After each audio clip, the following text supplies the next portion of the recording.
என்ன லஞ்சுன்னு பார்க்கலாம். ஃபஸ்ட்டு வந்து ஒரு தயிர் சாலட், தயிர் பச்சடி, நெல்லிக்காய் தயிர் பச்சடி. அதுக்கப்புறம் ஒரு சாலட், பீட்ரூட், கொத்தமல்லி, எலுமிச்சம்பழம், பச்சை மிளகாலாம் போட்டு ஒரு சாலட்.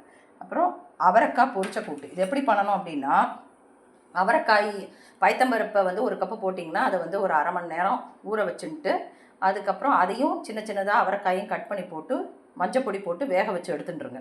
அதுக்கப்புறமா வானலியில் அதை உப்பு போட்டு கொதிக்க விட்டுட்டு ஒரு ஒரு மசாலா ரெடி பண்ணிக்கணும். அது எப்படின்னா, தேங்காய் எண்ணெயில் வத்த மிளகா 2, மிளகு, ஜீரகம், அப்புறம் வந்து மிளகு, ஜீரகம், வத்த மிளகா, உளுத்தம்பருப்பு இது எல்லாத்தையும் வறுத்துன்ட்டு, அப்புறம் ஸ்டவ் ஆஃப் பண்ணிவிட்டு தேங்காயம் போட்டு அரைச்சிட்டு அதை வந்து அந்த பேஸ்ட்டு அதில் போட்டு ஒரு கலக்கிட்டு தாளித்து கொட்டுறதுக்கு தேங்காய் எண்ணெயில் தான் கடுகு, வத்த மிளகா, கருவேப்பிலை, அப்புறம் உளுத்தம்பருப்பு, அப்புறம் தேங்காய் அதை தாளித்து கொட்டணும். ரொம்ப நல்லாயிருக்கும், ட்ரை பண்ணுங்கள்.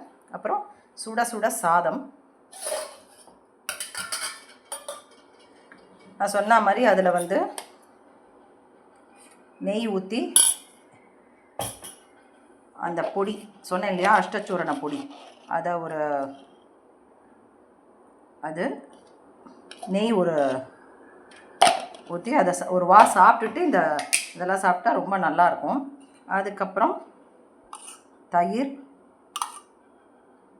மாங்காய்.